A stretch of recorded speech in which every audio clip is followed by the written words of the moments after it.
جیسے آج صبح حدیث ہم نے ایک سنائی اللہ کے نبی صلی اللہ علیہ وسلم کی، بڑی اہم حدیث ہے، جس میں اللہ کے نبی نے ایمانی زندگی کی کسوٹی بتائی ہے۔ کسوٹی، ایمانی زندگی کی کسوٹی یہ نہیں ہے بھائی کہ نماز سے اسلام شروع ہوا، نماز پہ ختم ہو گیا۔ جو چند نیکیاں شروع کیں وہی اسلام، اول آخر وہی اسلام۔ اسلام کی کسوٹی یہ ہے کہ اللہ کی نافرمانی دیکھو بے چین ہو جاؤ، پریشان ہو جاؤ، اس نافرمانی کو ہاتھ سے روکو تو روکو، نہیں روک سکتے تو زبان سے روکو، نہیں روک سکتے تو اندر بے چینی پیدا کرو تاکہ میں اسے کس طریقے سے اسے ختم کر سکوں۔ فرمایا یہ ہے ایمان کی زندگی، یہ ہے ایمان کی زندگی۔ نمازیں بھی پڑھ رہا ہے، حج بھی کر رہا ہے، روزی بھی کر رہا ہے، صدقہ خیرات بھی کر رہا ہے، مسجد بھی بنا لی، ہسپتال بھی چلا رہا ہے، اور اپنی زندگی میں گناہوں کو فروغ دے رہا ہے، اپنے ماحول میں گناہوں کی حوصلہ افزائی کر رہا ہے۔ کوئی نہیں ایمانی زندگی ہے، یہ کوئی ایمانی زندگی نہیں ہے۔ حدیث ہے ایک شخص ذرا لمحے بھر بھی اللہ سے غافل نہیں، اللہ نے فرمایا اس بستی کو تباہ و برباد کر دو۔ اللہ وہاں اتنا بڑا بزرگ ہے، فرمایا ہاں تمہاری نظر میں بزرگ ہوگا کہ آپ سے ایک لمحے میں بھی دور نہیں ہوا، ہر وقت آپ کی یاد میں مصروف رہتا ہے۔ کہا نہیں، اس کے سامنے میری نافرمانی ہوتی ہے، اس کے پیشانی میں بل ہی نہیں آتا، جب سب کو برباد کر کے آ جاؤں۔ ایمان کی کسوٹی یہ ہے اللہ کی نافرمانی نہ دیکھی جا سکے، اللہ کی نافرمانی نہ دیکھی جا سکے۔ بھئی میری ماں کو کوئی برا کہے، باپ کو برا کہے، بلکہ ماں باپ کو چھوڑیے ہماری عزت پہ حرف آ جائے، اف، آگ کا انگارہ بن جاتا ہے، آگ کا انگارہ ٹو میں لگ جاتا ہے کہ اس نے میرے بارے میں کیا کہا ہے، کیا کہا ہے۔ ہاں رات دن اسی میں گزرتی، اس نے میرے بارے میں وہ کہہ دیا، اچھا اس نے یہ کہا تھا، رات دن بے چین رہتا ہے۔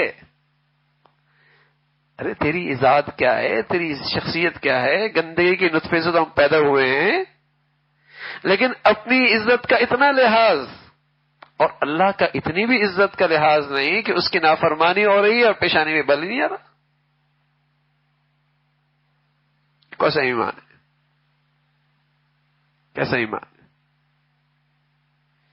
تو ایمان کی زندگی تو یہ ہے بھائی کہ اپنی ذات سے گناہ نہ کرو، گناہ دیکھ رہے ہو اپنے آپ کو وہاں سے بچاؤ، اختیار میں ہے، ہاتھ سے روکو، زبان سے روکو، ورنہ بے چینی پیدا کرو اس مصیبت سے میں اسے کیسے بچاؤں۔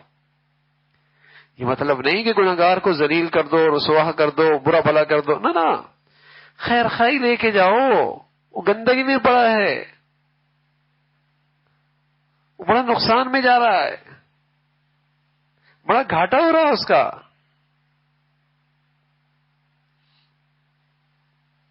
یہ دین ہے۔ تو اچھی صحبت میں سب سے بڑا جو فائدہ ہوتا ہے نا بھائی، سب سے بڑا فائدہ اچھی صحبت میں یہ ہوتا ہے کہ آدمی کو دین کا صحیح پتہ لگتا ہے، آدمی کو اپنا آئینہ سامنے آ جاتا ہے کہ میں کہاں کھڑا ہوں۔ اچھی صحبت کا یہ برکت ہے کہ آدمی کو اپنی کمزوریوں کی نشاندہی ہو جاتی ہے۔ اچھی صحبت کا برکت یہ ہے کہ اپنی غلطیوں پہ نظر مل جاتی ہے، اور جب یہ صحبت نہ ملے تو آدمی جس رخ پہ جس پہلو پہ چل رہا ہے بہت مطمئن، بہت مطمئن۔ صحابہ کو تو ایسی خوبصورت صحبت ملی ہوئی تھی اللہ کے نبی کی شکل میں، تو ذرا سی غفلت ہوتی تو کہتے نافق حنظلہ، نافق حنظلہ، حنظلہ تو منافق ہو گیا۔ کہا بھائی کیا ہوا؟ کہا حضور کی خدمت میں ہوتے ہیں ایسا لگتا ہے دائیں طرف جنت ہے بائیں طرف جہنم ہے، اور جب بال بچوں میں آ جاتے ہیں یہ کیفیت نہیں جاتی، ہم تو منافق ہو گئے۔ یعنی انہیں اس صحبت کا یہ نور نصیب ہوا کہ ذرا سی غفلت کا بھی احساس ہو گیا، ذرا سی غفلت کا بھی احساس ہو گیا۔ یہ اچھی صحبت کی برکت ہے۔ تو اچھی صحبت سے وہ نظر ملتی ہے، وہ بصیرت ملتی ہے، وہ نظر ملتی ہے، وہ بصیرت ملتی ہے، جس سے اپنی کمزوریاں، اپنی خطائیں، اپنی غلطیاں نظر آنے لگتی، پھر اللہ اپنا فضل فرما دے، توبہ کی توفیق بھی ہو جاتی۔ تو اچھی صحبت کا یہ اثر ہے کہ امید ہے کہ خاتمہ اچھا ہو جائے، خاتمہ اچھا ہو جائے۔ اور بری صحبت کا ایک بڑا نصوصت یہ ہے میرے عزیزو، ڈر کی بات ہے کہیں خاتمہ خراب نہ ہو جائے، کیونکہ گناہ نہ بھی کرتا ہو، گناہوں کی نحوست کا دلوں سے نکل جانا، گناہوں کی برائی کا دل سے نکل جانا، یہ بھی کوئی چھوٹا گناہ نہیں ہے۔ گناہ نہیں کر رہا لیکن گناہ کی برائی دل سے نکل گئی، اس کی گندگی کا احساس ختم ہو گیا، یہ بھی کوئی چھوٹا گناہ نہیں ہے۔ اتنا بڑا گناہ ہے کہ ایمان کی جو کسوٹی بتائی ہے، اس کی ایمانی زندگی اس پہ نہیں اتر رہی۔ اگر برائی ہوتی ہاتھ سے روکتا، برائی ہوتی زبان سے روکتا، آگ بھڑکتی نا بھائی، ہاتھ سے روکتا ہے، پانی لے کے آتا